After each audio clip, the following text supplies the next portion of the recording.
And a good Wednesday morning, a stunning upset in a key election overnight. With major implications on the midterms to come. It is August 19th. This is today. The results are in. Florida, we did it! A Democratic socialist makes history in Florida with a surprising primary win for the race in the U.S. Senate, while in Alaska, the battle for another key Senate seat taking shape as the push to November rolls on. The latest results and what it means for the fight for control of Congress. Summer sizzler, that dangerous heat wave only intensifying as it blankets much of the country. Feel the sweat just rolling down my back. Shattering records and making it feel up to 115 degrees in parts of the South. Some schools forced to send students home early.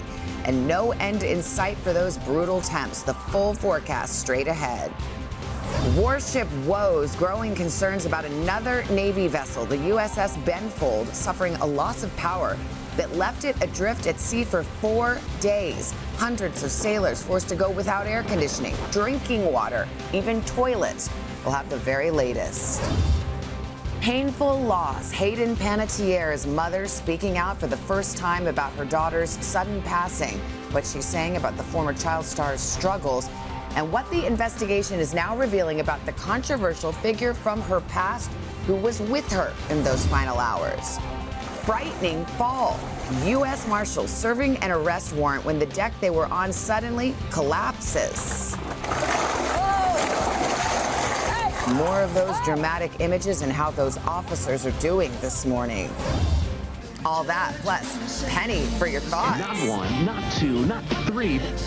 We are marking the end of an era. The iconic mail-order company that introduced generations to their favorite stars and artists. You could have a CD collection as big as the Library of Congress. Announces it is finally shutting down. And baseball blowouts. There's a high drive. The Brewers absolutely destroy the Mariners 22-0. The most lopsided shutout in a century and a half, including this glove for the ages.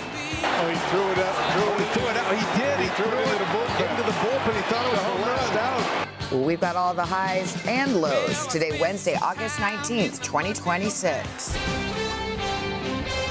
From NBC News, this is Today with Savannah Guthrie and Craig Melvin, live from Studio 1A in Rockefeller Plaza.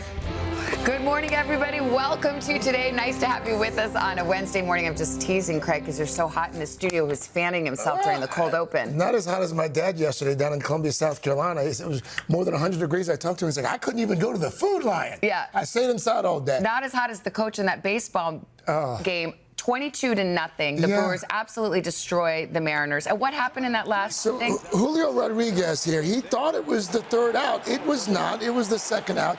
In his defense, though, when you're down 19-0, it's hard to keep track. Probably checked out. Probably already moving on to the next one. More on the baseball flub, but we're going to start with that heat because another day of brutal heat is on tap. Yeah, and especially in this studio. Just ask Craig. Tens of millions from California to North Carolina are under alerts this morning. Those stifling conditions forcing some schools in the South to cancel in-person learning. So just to give you an idea of how hot it is, Miami reached 100 degrees yesterday, tying that city's all-time record. Firefighters even called in to cool down the elephants at Zoo Miami. We're also following those overnight results from key primary battles in California, Wyoming, Alaska, and Florida. Florida delivering the biggest surprise of the night. Democratic socialist Angie Nixon scored an upset victory in the Democratic Senate race. We've got complete coverage, including the impact on the buildup to November's midterm elections. NBC's Ryan Nobles will start us off this morning. Ryan, good morning. Hey, Savannah, good morning. The results from the Florida Democratic primary are shocking. State Representative Angie Nixon was outspent by more than $15 million in this closely watched primary. It's another major win for the progressive wing of the Democratic Party in this competitive primary season. Florida, we did it! Overnight, an upset with major implications for Democrats. In Florida, State Representative Angie Nixon, a Democratic socialist, defeating moderate candidate Alexander Vindman, a star witness in President Trump's first impeachment. We, the hard-working, everyday people of Florida, send a shockwave The president posting overnight.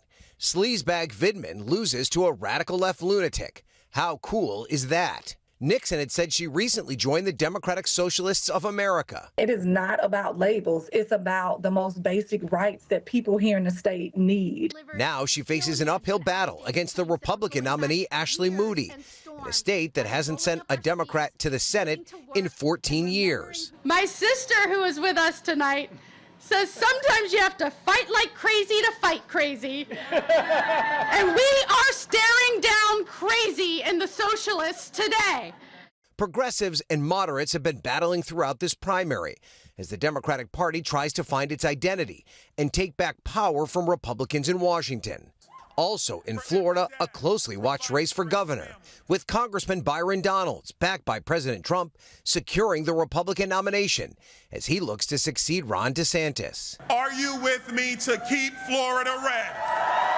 Donalds will face the Democratic nominee, former Congressman David Jolly, a one-time Republican turned prominent Trump critic. When we win the Florida governorship, guess what? We do just that. We reshape American politics. And another closely watched Senate race taking shape in Alaska. Republican incumbent Dan Sullivan on defense, looking to secure a third term. As Democrats aim to flip that critical Senate seat, running former Congresswoman Mary Peltola. It's a real campaign now. We are real. Sullivan and Peltola qualifying for the general election, which will include the top 4 vote getters, one of whom could be another candidate named Dan Sullivan, a retired teacher who could earn a place on the November ballot, possibly causing confusion for voters down the road. And that Senate race was not the only surprising result last night in Florida. Embattled Republican incumbent Corey Mills lost his primary to former TV news anchor Ryan Elijah in a House race based in the Orlando area. Democrats had targeted that seat as a potential pickup based partly on the scandals surrounding Mills. Savannah? All right, Ryan, thank you very much. All right, that other major story we're following this morning, the dangerous summer heat being felt across a massive swath of the country. Some spots coping with a heat index well into the triple digits, and the brutal temperatures could be shattering records well into the weekend as well. We'll get to Dylan's forecast in just a moment, but first, NBC's Priscilla Thompson is in Katy, Texas. It's about a 30-minute drive west of Houston. Priscilla, good morning. Yeah, Greg, good morning. It is still dark out here and already 80 degrees and only going to get hotter. It is why the football team here at Katy High School is already out on the field getting that workout in before those temperatures start to soar. And this is a scene that is playing out across the state of Texas amid those brutal temps. This morning, a scorching summer sizzle sweeping the south. The humidity's the killer. Relentless heat and oppressive humidity, making it feel like up to 115 degrees for millions of Americans. Miami hitting a record high 100 degrees for only the second time ever. And I just feel the sweat just rolling down my back. Some students in Decatur, Georgia, forced to learn virtually after one school's HVAC system was overwhelmed. What should parents be thinking about as they're sending kids back to school in this heat? Making sure that their kids are staying hydrated when they come home from school or practice, that they're hydrating at that time. In Texas, already this month, the Houston Fire Department has responded to more than 150 heat emergency calls. It can be, I just don't feel well, I'm tired, I'm thirsty, to changes in mental status. People can get confused, they can have seizures. That tree got tossed from across the street. Meanwhile, overnight, violent rainstorms tore across Wisconsin. Oh my God! Bringing down trees and making a mess of neighborhoods. And West Virginia under a state of emergency this morning after days of heavy rain led to devastating flash floods, rescues, and widespread damage. Many roads still impassable, forcing one school to delay the first day of classes. Back in Florida, it's not just people feeling the heat. At Zoo Miami, the fire department delivering a jumbo-sized spray down to help elephants beat the blaze, as summer's scorching send-off serves up more sweltering days. And so what this looks like here in Texas with the new rules that have been put in place for student athletes is more frequent water breaks. They're also changing the way that they measure the heat here. So not just looking at temperature and humidity, but also looking at things like direct sunlight, wind, and cloud cover to ensure that they're keeping students safe as these temperatures continue to soar. Craig, Just Savannah. after 6 a.m. there in Texas, and look at those boys behind you. That's commitment. Yeah. Commitment. Wednesday morning lights. Yes. So early they need the lights on. But they're hydrating. I saw the hydration too, so that's Yeah, good. good. All right, Dylan, what's going on? We can see what your map kind of tells the story too. And I mean, that's the key. You need to avoid the hottest parts of the day because that's when the temperature feels like it's 115 degrees. So we have the heat alerts across the south, also through the southwest. 70 million people are under these heat advisories or heat warnings. This is the setup. Not a good setup. We've got this area of high pressure over Texas that brings in the very hot and dry weather there. But then we've got this Bermuda high that brings in the very hot and humid weather to parts of Miami where, as you heard earlier, Miami hit 100 degrees. That ties the all-time record high temperature for Miami. It usually doesn't get that hot because of the ocean. Now, we do have those feels-like temperatures up around 111 expected in Memphis today, New Orleans 110. And this is going to be the same story as we go into tomorrow and beyond, even up into the weekend. So the AC units are working overtime. Bishop, Texas is going to feel like 113 degrees today. Memphis stays in the mid-90s. Baton Rouge stays in the upper 90s. Savannah stays in the mid-90s with the humidity making it so oppressive out there. Your body just can't cool off. So it's that lack of regulation of your body temperature that makes you overheat, leads to heat exhaustion and heat stroke. So please stay hydrated and stay indoors as much as you can, guys. All right, Dylan, we'll come back to you in just a few moments. Meanwhile, we are following some new developments this morning on President Trump's threatened 50% tariffs on a number of goods from Canada. The White House announcing a last-minute delay overnight. NBC's Monica Alba is at the White House for us this morning. Monica, good morning to you. First of all, what more can you tell us about this delay?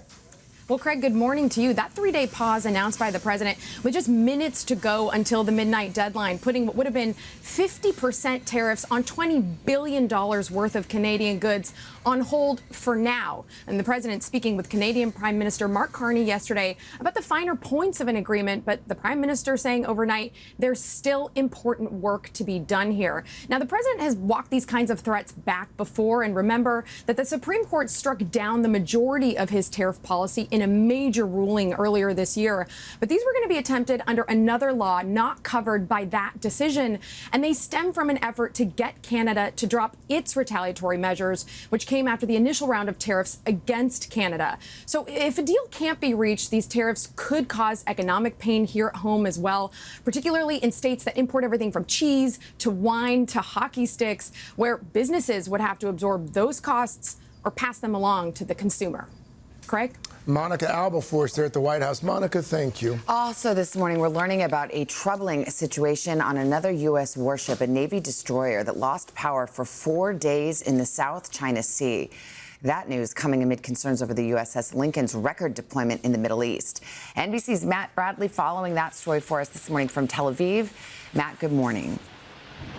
Good morning, Savannah. So that's right. More problems on yet another warship as the president continues to push back on suggestions that Navy sailors have been overextended. This morning, concerns growing about conditions for U.S. sailors deployed across the globe as details emerge about issues aboard another Navy ship. The U.S. Navy revealing one of its warships was at sea without power for 4 days. In July, the USS Benfold, a missile destroyer in the Pacific Ocean with around 300 sailors on board, had an issue with its generators, according to a spokesman. The loss of power causing a range of issues on board, affecting drinking water, toilets, food, and air conditioning. The Navy says sailors were given help and meals by the USS George Washington Strike Group. The USS Washington is now headed to the Middle East, where it will replace the USS Abraham Lincoln. That ship, part of the president's war with Iran. Iran is in big trouble. The Lincoln has been at sea for over 240 days, a record. And it's recently drawn scrutiny after families raised concerns about deteriorating conditions and morale. And the Pentagon confirmed a sailor had gone overboard and been rescued. Democrats have been calling for answers. Our Marines and our sailors, they are the best of the best. They sign up for hard duty. But we also should expect basic habitability. While Defense Secretary Pete Hegseth has called the allegations about the Lincoln misrepresented, and President Trump has brushed off concerns. Mr. President, is there enough food on the USS Lincoln? Yeah, it is. Amid questions of whether the U.S. military is too stretched. No. Not nearly long enough.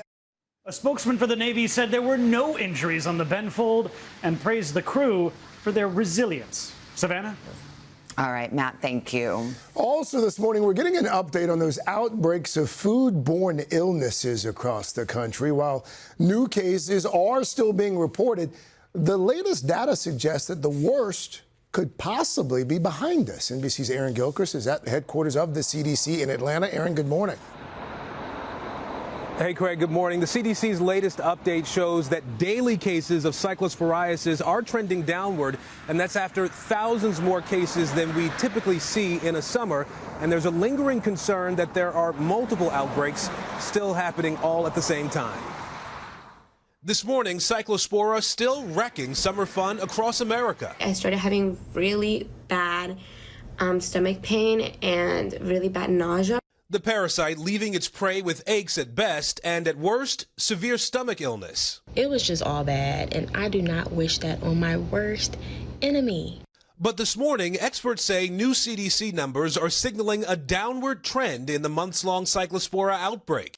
The agency confirming more than 15,700 cases of cyclosporiasis since May 1st and says it's looking into another nearly 12,000 potential cases, some of which federal officials say are linked to the recalled iceberg lettuce supplied by Taylor Farms. And while those numbers surpass last year's tally of 1,180 cases for a similar time frame, medical professionals are cautiously optimistic. Curves are showing us that the cases and the diagnoses are slowing down. But they say we still need to be vigilant with our produce. There are still a number of outbreaks that do not have an identified source. And I think that's just a reminder that we're still in the thick of it. And while more shoppers heed the advice to thoroughly clean their fruits and vegetables and cook them when possible, Dr. Patel says taking action if you experience symptoms is key. Make sure that you present to a healthcare professional.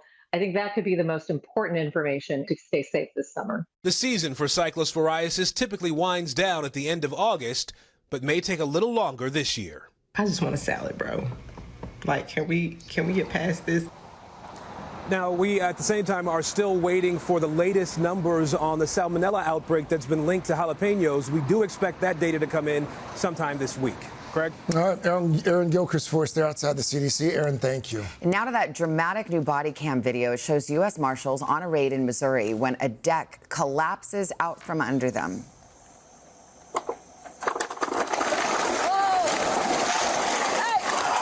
Those marshals crashing to the ground under a pile of wooden boards. Federal officials say it happened as they were carrying out warrants for sex offenders who failed to register. Some marshals were hospitalized with broken bones and head injuries. They are all expected to be okay. Thank goodness. What a shock. Jeez. All right. We turn back now to the weather. The rest of Dylan's forecast. Yeah, besides the heat out there, we also have to keep an eye out for this flood risk, especially back through the Midwest with this approaching cold front, the humidity, a lot of moisture in the air. The ground is kind of saturated, so that could lead to that flood risk. Looks nice back behind that front, though. Temperatures in the 70s, lower humidity. It's hot and dry out west. The southwest parts of Oregon will be close to 100 degrees today. That's a look at the weather across the country. We'll get to your local forecast in the next 30 seconds.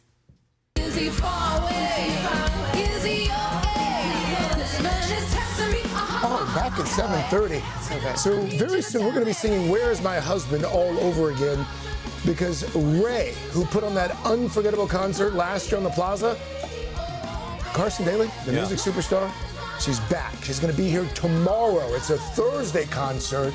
Some live performances that you do not want to miss. She's got a big tour coming up. And I remember she was here last year. Admittedly, I had not heard a whole lot about her.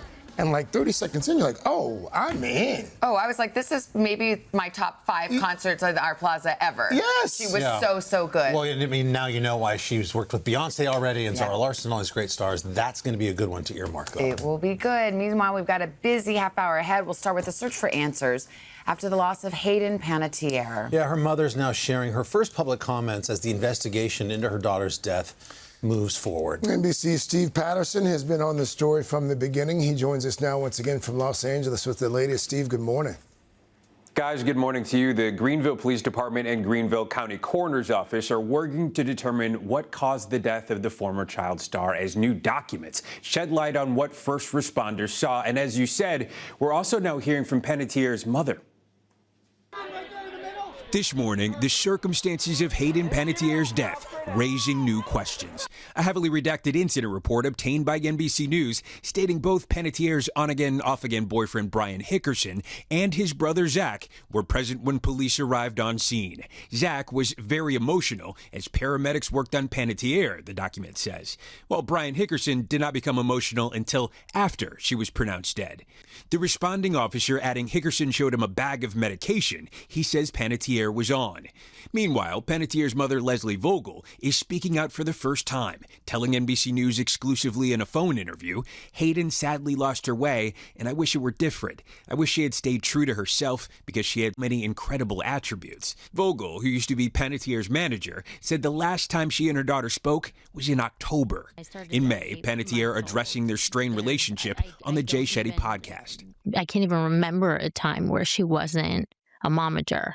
You know, where everything didn't revolve around business. Shetty calling Panettiere brave yesterday, writing, quote, "You should never have had to experience the things you did." Months before her death, Panettiere had also been speaking out about her relationship with Brian Hickerson. In 2021, Hickerson pleaded no contest to 2 domestic violence charges and was sentenced to 4 years probation. He's not responded to NBC News' request for comment. In her memoir, This Is Me, Panettiere says he once left her face so badly beaten that she didn't leave the house for weeks. This morning, tributes for the actress, who would have turned 37 this week, continue to pour in. Panettiere's Bring It On co-star Solange Knowles posting, "Rest in peace, Hayden. In peace, because you are so deserving of it." Steve, I know I've asked you a variation of this question over the last few days, but at this point, do we know where the investigation stands when it comes to determining a cause of death? Yeah, so, Craig, the Greenville Police Department has said a preliminary investigation did not show evidence of foul play or suspicious circumstances. The county coroner's office said it could be weeks before it gets back a toxicology result that might determine what caused the actress' sudden death. Until then, we just don't know. Okay. Craig. All right. Steve Patterson. Steve, thank you. All right. Still ahead this morning, a new concern if you're heading to the beach, especially here on the East Coast.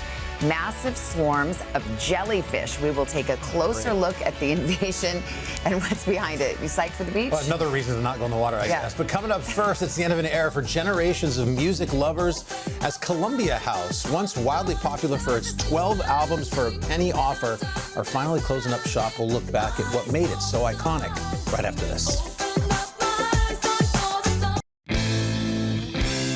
We are back, 7:38 this morning, and In Depth today, an iconic era in music coming to a close. That's right. Get out your penny for this one, because after 71 years, Columbia House is officially going out of business. If you are our age, you probably took advantage of its deal that seemed too good to be true, and it was, and introduced generations of music lovers to albums and artists. NBC's Joe Fryer with a fond look back. Hi, Joe. Hey guys, who among us remembers the feel of a tape cassette or the joy of random play on your sleek and shiny new CD? Or most of all, that overwhelming joy of being able to finally play the music you want when you want after finding that special piece of music after canvassing multiple stores? Well, in the 80s and 90s, long before streaming, getting the music you wanted could be a problem. To the rescue, Columbia House. Columbia House Music Club. Not 1, not 2, not 3, but your choice of 12 CDs free. Remember this? Columbia House? The music you love, the movies you share, the things that make you care. Well, maybe you don't. But for entire generations of music and movie lovers in the 80s and 90s, Columbia House was the efficient and cheap gateway to get the music you wanted, and even some you didn't. This is how majority of us started our music collection. Here's how it worked. A catalog with hundreds of music titles would arrive in the mail with the too good to be true offer of 10 or 12 records, tapes, or CDs for a pittance, a penny, or $1. For $20, you could have had a CD collection as big as the Library of Congress. The catch? Columbia House was a subscription service that would mail a physical catalog every month, and if you didn't mail back a postcard declining that automatic monthly selection, you'd be sent a new CD for full price, plus shipping and handling. I didn't ask for Santana Abraxas. But that nearly free offer was hard to resist. Ownership was the only way to really get music on demand. By the mid-90s, at its peak, Columbia House boasted more than 16 million members and accounted for over 15% of CD sales in America. And as DVDs became a thing, well, the company began selling those too. If it's in entertainment, it's in the house. But the advent of streaming and digital music signaled the beginning of the end for Columbia House. Let me put it this way. 1998 or so, $1.5 billion in revenue. By 2014, they were down to $17 million in total revenue. That's around a 99% decline in revenue. In 2015, the company filed for bankruptcy, saying in a statement, the business has been in decline for approximately 2 decades, driven by the advent of digital media and resulting declines in the recorded music business. And Monday, the company announced that as of September 16th, it would no longer accept new orders. Now, with more than 250 million songs sitting at your fingertips on music streaming services, the cultural movement that offered access to hard-to-find music for a penny is playing a nostalgic swan song. Now, even though Columbia House is not surviving, old school ways of listening to music are having a moment. That includes CDs, even cassettes, and of course, vinyl. Last year, for the first time in a century, vinyl sales passed the $1 billion mark. Back to you guys. That was a look back. It was very nostalgic. We're living in such an age of nostalgia. I'm surprised. Yeah. This story might reverse next week when Columbia House comes back in business. People clamoring for it. Yeah, exactly. I do remember vividly, though, there was one time I forgot to read the fine print, and you don't send the card back, and all of a sudden you get like 10 CDs at full price. Yeah. Parents were livid. Oh, yeah. Livid. Good lesson for you. And you used to get them from your... No, my brother did it, and then he would forget to decline, and he'd be like, you want this Barry Manilow record? Or like, stuff he didn't want. So. Did you, Dylan, were you a Columbia House My mom kid? would never let me do it. I'm like, Mom, can I do this now? Smart. Well, you're not supposed to, just don't ask. I know. That was my brother's I'm too much of a goody two You shoes. are. You know I had You to are. ask. Yeah, Yeah. so I never got into it. But I'm also still not paying the subscription, so that's good. We do have some really heavy rain falling in parts of the Midwest. Look at how heavy the rain is falling across eastern Missouri, where we do have just lots of cloud-to-ground lightning, torrential downpours. We do have some flood watches. Funny enough, though, they're just north of this area, but we will see more showers and storms develop. In that area, the ground is saturated across Indiana, so if any new storms do develop, the rainfall rates could produce that flash flooding potential. So it's this cold front that's kind of draped across the area. It's not moving around too quickly. It's more stationary at this point, and it's along that boundary where those showers and storms will pop up. And in some cases, we could see those rainfall rates of about 2.5 inches per hour. This is all going to move east for tomorrow. So the Mid-Atlantic up and down that I-95 corridor up into New England, we will see those showers and storms move in tomorrow afternoon into tomorrow evening. Again, those rainfall rates pretty high. A lot of rain in a short period of time means flooding, and some areas could end up with 3, even as much as 5 inches of rain. That's a look at the weather across the country. Now here's a peek out your window. That's your latest forecast. I just want to say I love Barry Manilow, but as a teenage boy, my brother was ordering Led Zeppelin records. Okay, good. All right. I'm a fan of Low. Yes. Okay. Yeah. Right. My sister would give me Rick Springfield albums for my Cars album. It wasn't a fair trade in my mind. Yes. And I liked Jesse's Girl. But anyway, let's get to our PSSP, everybody. This is breaking news. The nominations are in for this year's Video Music Awards. And this, believe it or not, 80s legend is leading the pack.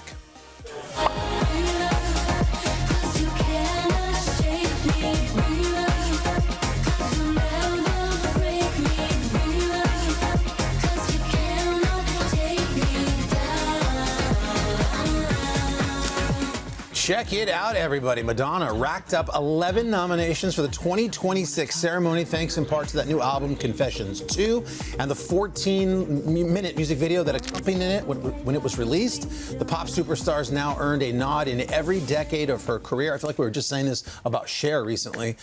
She's got 19 VMAs, as well as becoming the first solo female artist to receive that coveted Video Vanguard Award. That happened back in 1986. Now, the other noms following Madonna, we've got Taylor Swift. The Fate of Ophelia music video earned her 9 nominations, including Video of the Year. Taylor could become the most decorated artist in VMA history. She is currently tied with Beyonce for the most wins there. And then close behind them, you've got Sabrina Carpenter and Ariana Grande, each with 7 nominations. We will see how this all shakes out. The winners will be announced on September 27. I'm excited because we have somebody who might win a VMA or at least be a big part of it. Madeline Klein from Outer Banks. That's right. Stars in House Tour, this video that is nominated for the VMA for Sabrina Carpenter. You're talking to her this morning. Yeah. Okay. She's on the show today. She stars in the video with Margaret Qualley. Margaret and Sabrina co-directed the video and just got the nomination for Best Direction in a music video. Wow. TRL Carson. How about this? Reigns. Connected all So, the dots. so tune in. Yeah, love that. Okay, full pop start. Just a bit. We got a little taster there. Plus, Jenna's gearing up for the boost. Hi. Hi, good morning. If you love talkative babies, do we have a boost for you? Get ready to smile right after this. Welcome back. We got We should Jenna make here. the commercial breaks the I know. I don't We'd know be if that's a canceled good so idea. fast. I know. All right. true. Should we boost it? All Yes. right. As parents, we all know that sometimes things don't go over as well as we like with our kids, leading to some disagreements. Well, one baby is going viral for already learning the art of the argument and getting into her first fight with her dad. Dad, what? Dad. You can't stop yelling at me. Excuse me, lower your voice, young lady. Excuse me, I'm talking. Hello? I'm trying to help you, but you're yelling. Capri. Oh, I love that. By the way, baby's first fight. I was about to, so it begins. Yeah, exactly. Yeah. Just wait till they turn 13. I know. Oh my Things get a gosh. little more difficult, but also she could be a future lawyer, Savannah. Yeah, she could. A trainer. She is. I like it. Good stuff. Thank you for the boost. We have been boosted.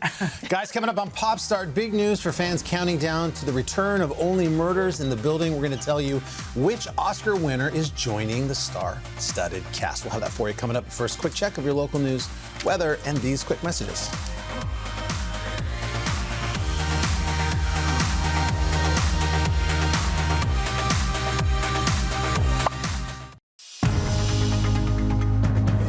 It's 8 o'clock on Today. Coming up, the results are in. A Democratic socialist making history in Florida overnight. We, the hard-working, everyday people of Florida, send a shockwave to the Washington, D.C. establishment.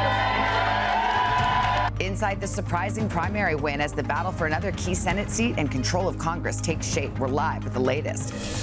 Then, making waves as summer winds down, why big swarms of jellyfish are popping up along popular parts of the East Coast. That water's just loaded with jellyfish.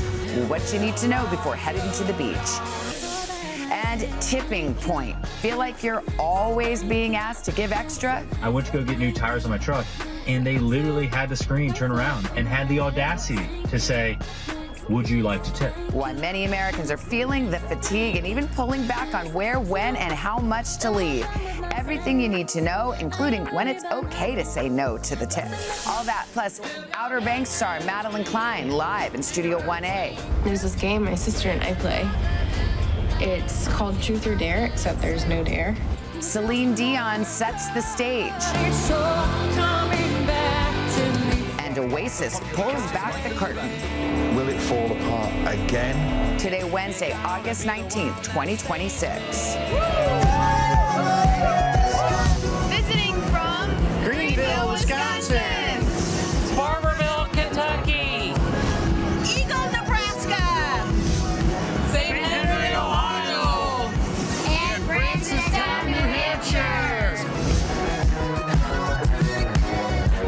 Call my grandma Louise. In Elgin, South Carolina. First time in New York City. Love you, Grandma and Grandpa. St. Louis girls trip.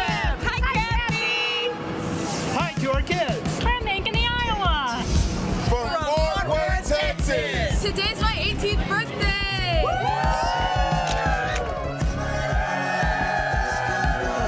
Welcome to adulthood. Yeah, it's Wednesday morning. Glad to have you along with us on a hot day in the East Coast. A hot day across most of the country, too. Despite the heat, we'll get outside and say hello in just a bit. Yeah, let's get right to your news at 8 o'clock. We'll start with that surprising election night upset in Florida. A Democratic socialist making history there with a surprising primary win in the race for U.S. Senate. NBC's Ryan Nobles joins us now with a look at all of last night's key races. Hi, Ryan. Good morning. Hey, Savannah, good morning. And there were surprising results up and down the ballot in Florida last night. But the biggest shock came in the Democratic primary for Senate, where Angie Nixon outspent 16-1, easily beat Alexander Vindman, in a major win for the party's progressive wing. Florida, we did it! Overnight, an upset with major implications for Democrats. In Florida, State Representative Angie Nixon, a Democratic socialist, defeating moderate candidate Alexander Vindman, a star witness in President Trump's first impeachment. We, the hard-working, everyday people of Florida, sent a shockwave to the Washington, D.C. establishment. The president posting overnight, sleazebag Vindman loses to a radical left lunatic. How cool is that? Nixon had said she recently joined the Democratic Socialists of America. It is not about labels. It's about the most basic rights that people here in the state need. Now she faces an uphill battle against the Republican nominee Ashley Moody, in a state that hasn't sent a Democrat to the Senate in 14 years. My sister, who is with us tonight, says sometimes you have to fight like crazy to fight crazy. And we are staring down crazy in the socialists today. Progressives and moderates have been battling throughout this primary as the Democratic Party tries to find its identity and take back power from Republicans in Washington. And another closely watched Senate race taking shape in Alaska. Republican incumbent Dan Sullivan on defense, looking to secure a third term, as Democrats aim to flip that critical Senate seat, running former Congresswoman Mary Peltola. Sullivan and Peltola qualifying for the general election, which will include the top 4 vote-getters, one of whom could be another candidate named Dan Sullivan, a retired teacher who could earn a place on the November ballot, possibly causing confusion for voters down the road. And back to Florida, national Democrats are counting on the Sunshine State to help in their efforts to win back the House majority. And several of their incumbents running in tough districts were able to hold off progressive challengers. Meanwhile, one GOP incumbent, scandal-plagued Corey Mills, lost his primary last night. Savannah? All right, Ryan Nobles, thank you very much. Well, Costco already sells food, clothes, tires, even vacations. Well, now you can add Medicare plans to that shopping list. The popular warehouse chain is rolling out its own Medicare plans in a partnership with health insurer Scan. The deal calls for a limited launch of Medicare Advantage plans in 2 states, along with a Medicare supplement plan in a 3rd state. Those states have not yet been announced, and the plans still need federal approval. Scan currently provides Medicare Advantage coverage to more than 400,000 people across 5 states. Well, like it or not, summer is drawing to an end, and there is something you need to know if you're squeezing in those final trips to the beach. The season is going out with a bit of a bang, with more stings, large swarms of jellyfish turning up along some popular spots here on the East Coast. NBC's Emily Aketa joins us from the Jersey Shore with a closer look. Hi, Emily. Good morning. Hey, Savannah, good morning to you. While it's not uncommon to see jellyfish along the East Coast this time of year, fortunately, I have one of the harmless ones in my hand here. It's the number of stinging species that has beachgoers and beach patrol taking note. With some of the water so saturated with jellyfish, some visitors won't go more than ankle deep. I have never seen anything like this in my entire life. At some of the most popular East Coast beaches, it's a stinging send-off to summer as big blooms of jellyfish are cropping up, crowding the water and shorelines. That water's just loaded with jellyfish, and they're washing up on the shore the whole way down the beach. These swarms, not uncommon along the mid-Atlantic coastline, but experts say a hotter season coupled with drought have created the perfect conditions for jellyfish to flourish in the Chesapeake Bay before the currents pull them out to popular spots like Ocean City, Maryland, and the beaches of Delaware. Douglas Fessler spotted them when he visited Ocean City earlier this month. I got stings all over my ankles right now. I got lit up when I was out there. And by the end of the weekend, he says, they went from every 10 feet to every 3 feet. I actually got into a smack of jellyfish, and they lit me up like a Christmas tree. If you do get stung, experts say allergic reactions are extremely rare. For most, the discomfort should start to improve within 30 minutes. And they say to avoid this so-called solution made popular in the show Friends. Damn all the jellyfish! got to do something. Well, there's really only one thing you can do. What? What is it? You're going to have to pee on it. What? On the West Coast, warmer Pacific waters are leading to a spike in stingray stings. San Diego lifeguards treating more than 1,200 people this year, nearly as many as all of last year. I don't go in the water if you can't see the bottom, so if it's really murky, I'm not going in. Researchers have also found rising ocean temperatures are changing shark behavior on both coasts. Experts say when it comes to any of these sea creatures, it's important to remember when you go in the ocean, you're in their domain. They're supposed to be there. They're natural. They're parts of the ecosystem. All right, so if you're going to a jellyfish-filled shoreline, consider packing a pair of tweezers in your beach bag to help you actually remove any remaining tentacles if you are stung. They also say feel free to ask lifeguards for some of those sting relief wipes, or if you continue to feel lingering pain, consider hydrocortisone cream or even a hot compress. You know, Savannah, I also hear a trip to the ice cream truck that also helps in these situations as well. It'll stop the tears anyway. Yeah, but again, to be clear, do not pee on the stains. I mean, it does not work. Do not pee. Yes. Who's even tempted, you know? You'd be surprised. Yeah, besides Joey on Friends. I've been at the beach with some folks and it's happening. Oh, you got to pee on. You witnessed it? Oh, yeah. Wow. Oh, yeah. Okay. No, they didn't do it. Yes. No. They discussed it. The suggestion was made. I think it's a thing people say and not many people do. But what do we know? What do you say, Carson? I'm not going to the beach with Craig, is what I say. Yeah. Guys, coming up. Hang on, before we get to pop, so we got this baseball story. Oh. You know what? You weren't even invited. Just when it looked like things could not get any worse for the Seattle Mariners last night, somehow it did. Seattle was already down 19-0 to the Milwaukee Brewers. And then came this blunder by Mariners center fielder Julio Rodriguez. Important to remember, there was only one out in the 8th inning. Take a look.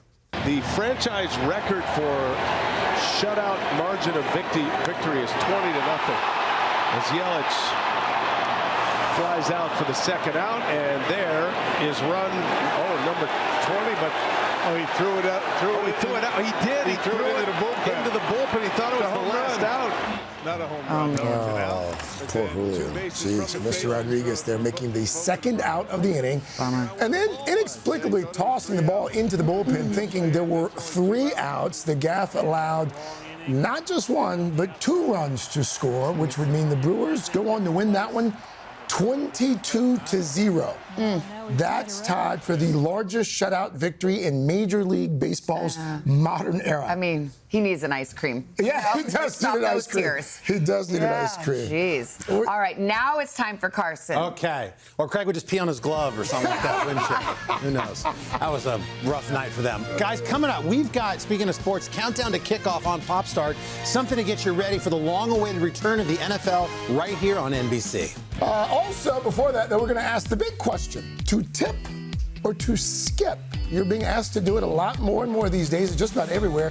And if you're feeling the fatigue, fear not. Christine Romans is standing by with the new tips on tipping that we all need to know. But first, these messages. We're back now. It's 8:14. Back with today's consumer. And this morning, we are tackling tipping. You want a tip for reading that?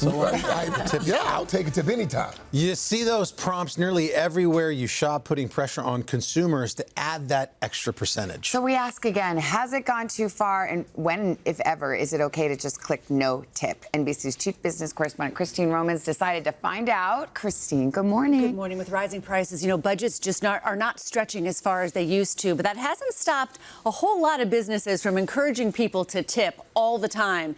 So to avoid tipping fatigue, we spoke to the experts about how you can decide when to tip or skip. While Americans love to reward good service, many are having second thoughts about the barrage of tip requests on practically everything. It seems that tipping screen pops up in just about every sale. Are we tipping every single time that we go to a coffee shop? I have become so good at pressing that no tip button. I'm paying $50 for 2 drinks at a Phillies game. I'm not tipping you. Shoppers are being nudged to tip when ordering a sandwich, a single cup of coffee, even for things like tires. I went to go get new tires on my truck, and they literally had the screen turn around and had the audacity to say, would you like to tip? And I said, no. So is tipping out of control? A little bit, yeah. Although it's a custom that isn't going anywhere, people are pulling back on where, when, and how much to tip. Restaurant technology platform Pop Menu says 40% of consumers are tipping less this year than last year because of tipping fatigue, tighter budgets, and rising prices, with 3.4% inflation over the past year. If you go to an establishment and every other month the price for that same item or service goes up, you start to get fatigued there, and you have to make up for that. You can't just eat that all yourself. There is also the anxious, somewhat guilty feeling as you stare at the large tip screen that appears before the required customer signature. Do you feel like you're seeing like the tip screen more than you used to? Yeah, definitely within the last 2 years, I'm seeing a lot more like iPad, would you like to tip? As people cut back on tips, some consider the cost of the item. When do you say no?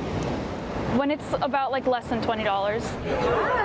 For others, it's about the service. If it's somebody working in like a sandwich shop and they make me a nice sandwich, then I might lay them a tip. Yeah. But if I'm just buying something like from a corner store, absolutely not. It's not always comfortable to hit no tip, especially when an employee is watching and waiting for the sale to be completed. Does it make you feel guilty not to give the tip? Sometimes, yeah.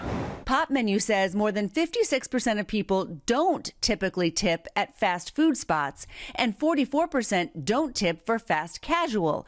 But most are tipping at sit-down restaurants, carry-out counters, and coffee shops. I think about the people that rely on tips as a primary source of income, but also the more personalized I get. For example, your hairstylist or people that you see on a more frequent basis, so you start to develop a more personal relationship. To me, that is where I put the extra dollar. All right, so if you do decide to tip, is like 20% still the standard? 15 to 20%. You just heard that guy talk about if it's somebody you're going to see again, somebody you have a relationship with, you need to tip. You want to tip for good service, especially if it's something that's part of their pay and their salary. A candy bar at the corner store, I'm hitting no tip, and I don't feel badly about it. And we talked to a lot of men on the street and also a lot of experts who told us you don't have to feel guilty if you skip the tip, if it's just a kiosk or just the screen, the iPad screen. In many cases, it's just built into their payment software. It's not maybe even necessarily that the company's asking you to tip. It's just how that's been presented. Just hit no tip. Well, I wish that was curated a little bit better, like business to business. I agree. You know, like, so it's not in front of me, you know, so I don't have to be embarrassed, you know. I mean, there still are tip jars out there, too. And sometimes I feel like I'll put a few dollars in a tip jar because I feel like, hey, that person making my sandwich, they're splitting it. I can see who's going to get that money. But you can really tell from those Pop Menu numbers that people they have inflation fatigue. They have, you know, their budgets are stretched, and they feel like they're being asked to tip for things they weren't asked to tip on a few years ago. Tires, for example, or just a pre-made sandwich, you know, behind the counter. Why are you tipping for that? Plus, they're already resentful. They're paying $8 for coffee. Exactly. Like those airport stores. You know, you go get a bottle of water, and then it, like, come on. Sporting events, like you get a beer, it's like $15. Yeah. But to be clear, and Roker makes this point a lot. Like, if you can afford to tip, you should be tipping. And what we don't want to see is the pendulum like swing back. You remember during the pandemic, we were all tipping for just about everything. Absolutely. But I will say for restaurants and for hairstylists and things like that, people are tipping. People are still generous. That has not changed. Pop Menu said that most people are tipping. They're tipping well at a restaurant where they see your server and they see your server hustling. Of course. And that's important. All right. Christine, that was great. It was a great little lesson. Thank you. All right. And the bell is ringing. Like a white party after this? Passing notes over there. Exactly. Wow. No, we're not invited. You look. I got to get a better outfit. Well, all right. I heard her parents aren't going to be home. Yeah. Anyway, guys, let's get to Pop Star. We're going to start with Celine Dion. The singer is gearing up for her long-awaited comeback shows in Paris next month. And before that, she's opening up about the past couple of years. Celine graced the cover of Harper's Bazaar yesterday, revealing, of course, we already know this, she's been struggling with symptoms for 17 years before being diagnosed with stiff person syndrome. She tells the magazine why she wanted to share her health journey with her fans. They paid for tickets. They bought my records. They gave me that luxury, so the least I could do is tell them that I'm alive. Celine also sharing why she decided to add more performances to her plate, saying it's been so long, I would like to offer fans something to show them I've missed them. Her Paris residency will kick off on September 12th. Glad she's doing good. Yeah. I remember that interview Hoda did. You know, so scary there for a while. Yeah. Next up is Oasis Against All Odds. The Gallagher brothers reconciled last year for a global reunion tour. And if you missed it, their sold-out run is now the subject of a new documentary. The film's going to give fans behind the scenes of the band's rehearsal process and backstage access to each performance. In a new trailer, Noel and Liam grapple with their decision to come back and share all the emotions that followed. We all said that we didn't mean. That's the way it is when you miss people. The songs are one thing, but I'd forgotten what he means to people.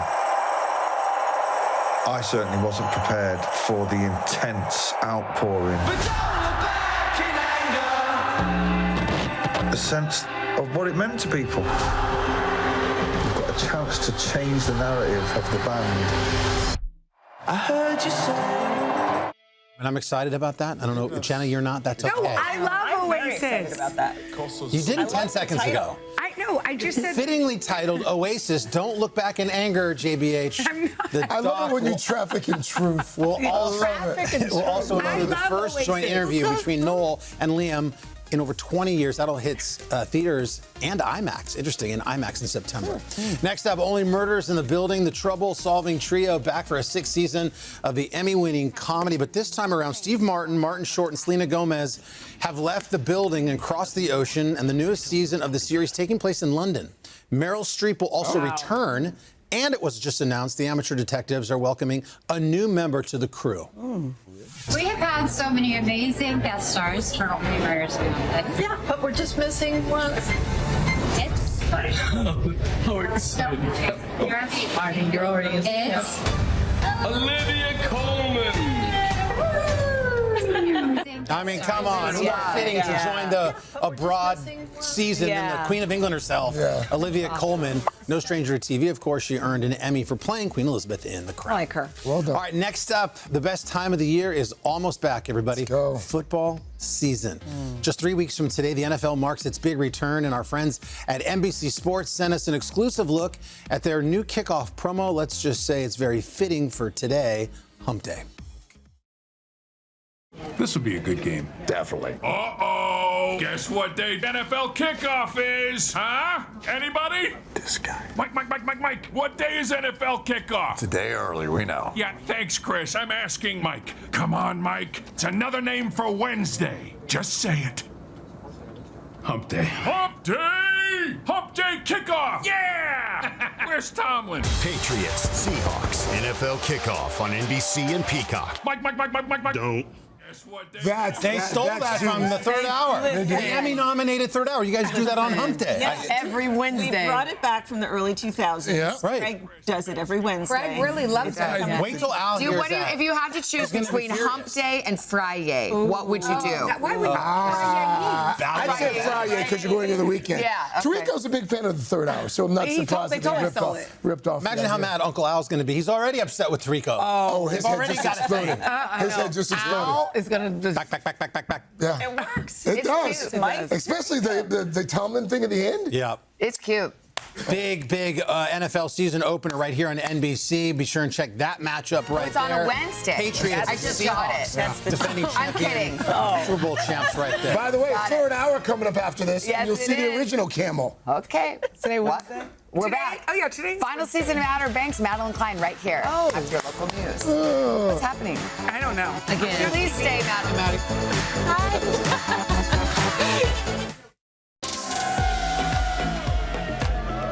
And we are back at 8:36 with fast rising star in Hollywood, Madeline Klein. As the fearless Sarah Cameron in the Netflix hit show Outer Banks, she sailed into the eye of the storm. She's been stranded on a deserted island, even attacked an alligator. She was the attacker. But in the show's 5th and final season, Sarah's hoping for some smoother sailing. John B., do you want to know what a disaster is? That's a disaster. My dad's dead. My mom I haven't talked to in I don't know how many years. Rafe tried to kill me, and Wheezy's being held hostage by the stepmother from hell. That's a dumpster fire, okay? You just promise me, no matter what happens, we don't end up like that. Okay. All right, Madeline, good to see you. Good to see you. As you know, at my core, as a human, I'm an MTV VJ. That is what I do. It's who I am. And I'm very excited because there's breaking news in your world about music. And we're going to get to that in a second. Okay. But for Outer Banks fans, we had Chase on yesterday. Everybody's so excited for this 5th and final season. I don't know where to begin in helping you promote it. At the end of season 4, bad things happened. You lost a castmate. Spoiler alert. Yeah. Your character, Sarah, is expecting with John B. Correct. So pick us up from there, aside from the Pogues running from the cops in Croatia. I mean, honestly, like where to begin? We pick up exactly where we left off. With something really, really tragic happening with the Pogues and their lives. And really this season, I mean, you've seen every season has just, like, one thing after another happens to the Pogues. And I think the 5th season, especially with JJ's death, you see the Pogues really trying to right everything that's gone wrong. Right. What is it like now that this is coming to an end for you? It must be bittersweet. You're in a Judd Apatow movie, which is amazing in and of itself because he's so incredible at what he does in the comedy world, but that's not your background per se. No, it's not. I mean, God, it's so interesting because, there's so much, I think there's so much life to be found, like, in comedy, I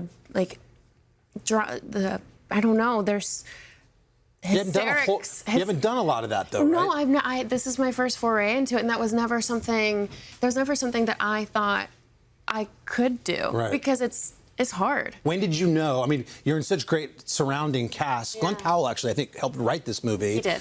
And you can tell us about it. But Judd Apatow, who's produced and directs so many great comedy films, he must have created a great safe space for you to explore comedy. Yeah. When did you know, like, oh, my God, like, I've been on OBX sets for so long, I can do this. I can make people laugh. Honestly, we have had so much laughter. We've been able to make light in a way of all these really tragic things that have happened with these characters, and make the set feel light and fun, even when it's a really tough day. And I think, and then also shooting Glass Onion with Ryan Johnson, and really leaning into comedy. I think after that happened, I realized that this was an avenue that not only did I enjoy, but I could do. You've been acting for a long time, and now you have this whole brand new avenue available to you in a post-Outer Banks career, and which is awesome. I love it so much. I love going to set and laughing every day. Speaking of laughing, in the video with your friend Sabrina Carpenter, yes. How did you get in this video? Sabrina texted me. And what'd she say? She said, "Do you want to be in a music video?" What'd you say? Yes. Did you ask for what song? Or? No, I didn't care. Did you ask what the treatment was? No, that all came after the fact. It was it was an immediate yes, no questions asked. We've been friends for a long time. You're psyched. You were psyched to be in this video. Totally. I've been a fan of Sabrina's for a long time too. Do you know that last night it was nominated for a VMA? No. She got nominated along with Margaret Qualley, who you guys star. They co-directed the video, and it got nominated for Best Direction. What? Yes. I'm really excited. I need it. I'm so behind. What? That's why you're on the Today Show. I'm sweating. Thank you. Thank you. What was it like to be directed by these two VMA-nominated directors? It was so much fun. I just showed up. I said, put me where you want me. I'm just happy to be here. It was us running around, robbing a house and being girls. Right. Like, stealing a what's not to love? Grammy, in a bubble bath, just having fun driving sports cars. Correct. Stealing a dog. Oh, right. Which I would. That's right. It was a very cute dog. His name was Wilfred. Okay. Yeah. Well, congratulations. Thanks. I hope you win the VMA. I hope so, too. We're going to look forward to seeing you now in comedies, in anything you want to do. Yes. And congrats on just a heck of a run on OBX. It's amazing. Thank you so much. And thanks for your time today. I know you've been running around Thank you for town. having me. Absolutely. So she's sticking around, by the way. Third hour, fellow Outer Banksers Madison Bailey and Carlacia Grant is going to be here. So don't forget, the final season is out tomorrow on Netflix. We'll go over to Savannah now. Savannah? I loved that. Madeline was like, what? I didn't know. No idea. How about that? Breaking news right here on the Today Show. Coming up next, Adriana Brock. Did you know we've got some winners too? Yeah. The Shop Today Awards. Yes. Yes, you've been nominated. Yes. And they've won. Exactly. Oh, they've won too. Yes. All right, wait till you see their before and after results. But first, this is Today on NBC.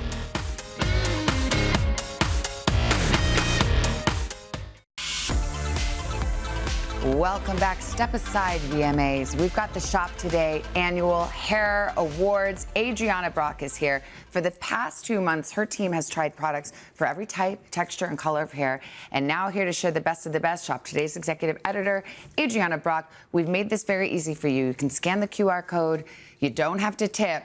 And you can buy these products. Good morning. Yeah, you get access to all of them. We tested over 140 products, 46 winners, and I have a little preview for you today. Okay. And I want to get started with shampoo because everybody needs a shampoo. Yes. It's a basic. It's kind of like your beauty baseline if you have a routine. And this is from Nioxin. And what we love about the shampoo and the serum, which I'm going to talk about, it's kind of a brand known for hair health. And so their Age Defense collection right now is made with niacinamide and caffeine, which are ingredients that dermatologists really love. Caffeine? Wow. Yeah. So for hair growth? For hair growth. Okay. To, slow down thinning, slow down graying too, which are common signs of aging because your hair ages just like your skin and everything else. And so our team really loves this. This shampoo is incredible. Is it color safe? It's color safe too. Okay. So and it plays well with all hair textures and types. All right. So this one, like the guys could take it, the ladies love it. It's really... the real test is it smells good. Yes, and it's such an incredible piece of your routine. A shampoo is something you use multiple times. Does it come with a conditioner, though? There is a conditioner, but this was our winner for best shampoo. Now, the serum, this is what I really love. This is the perfect follow-up in your hair routine. This is their serum from the same collection. It's got the same ingredients, but it's also made with a black oat peptide, which dermatologists say can help slow down graying. Okay. So this is really good. I need this. This is so good. What do also, you do this at night, or you do it at night? So you put it on clean hair. So perfectly after you get out of the shower, you've got clean hair. You want to do 3 pipettes, so that's 3 of these guys full on your scalp. Wow. And you massage it in. Okay. You let it You're telling dry. me to hurry, but I got obsessed no, with I know. this. It's so good. And I've got to call out, it's on sale right now. Okay. It's just $35. All right. What about this scalp best massager? Lo-fi massager. Yes. So you don't always need all the fancy tech and tools for your beauty routine. This is a great silicone brush that we spoke to an expert about. This is going to help reduce inflammation. It helps bring up the circulation to your hair follicle to promote growth. Also really good for a deep clean. And do you do that in the shower? You do it in the shower with your shampoo, your conditioner, and it's only $6.99. Okay, yes, Love and it. yes. What about this? This is one of my new favorite products. It's from Redken. It's a spray mousse, and I love it because it doesn't just give you volume. It boosts your root. What do you mean spray? Can I spray it? Yeah, go here's for the it. Go before for and it. after. There's a before and after. Okay, but like, how does it come out? Can I do it? Yeah, you could spray it out. Oh, it looks like hair. Oh, I see. Exactly. Okay. So you want to put it on your root, then you want to blow dry your hair. You want to use a round brush, upward motion, so you get that body everywhere. Yeah. So if you've got thin or flat hair, this is really good. Or if you just love a bouncy blowout, it's really good. It also has a built-in hold frizz control, but it doesn't give you that like hairspray, like, waxy feel. It's very touchable. So I really love that product. What's this? And then this is for all the folks with curly hairs. Our team at Shop Today has been testing curly haired products for years and years. Rizzo's Curls is one of our favorite brands, and their new Defining Custard is one of our favorites. And I want you to just smell it because it smells amazing. And it's got a jelly-like texture. And what it's going to give your curls is moisture with aloe vera and a little bit of mango butter. Oh, cute. And it smells amazing. And not too crunchy. It looks really nice. It's not crunchy. Yes. And this is all types of curls. So if you've got coily hair, if you've got wavy hair, and you can air dry your hair, you can diffuse it, you can let it be whatever you want it to be. And it's not going to weigh down your curls, which can lead to breakage. So all the people that tried this one, it blew us away. Okay, I love an oval brush. Okay, so do you remember the Revlon OG I round still brush? have it, yeah. We all used it during the pandemic. This is best comeback winner because they came out with a new and improved version of it. Oh, I need this. And this one's really great because it not only gives you what you love about the OG, which is that like big bouncy blowout, but it's got a thermal brush built in, which I really like if you want to smooth flyaways, you want to touch up your hair on the second day, or you want to do curls too, like nice little soft waves. Oh, good. So like I will said, you make me a basket of all of these I things? will. Okay, just put it on my tab. Yes. Okay, Adriana, thank you so much. If you want to shop these winners and more, scan the QR code, go to today.com/hair awards. We should mention Today does earn a commission on purchases made from our links and from the QR codes too. Okay, Craig, over to you. All right, we've now that you have hair. Because up next, we got that fall feel already here on the Plaza. Chelsea Post, she's got a few tricks up her sleeve to help you absolutely crush Halloween this year. But first, this is Today on NBC.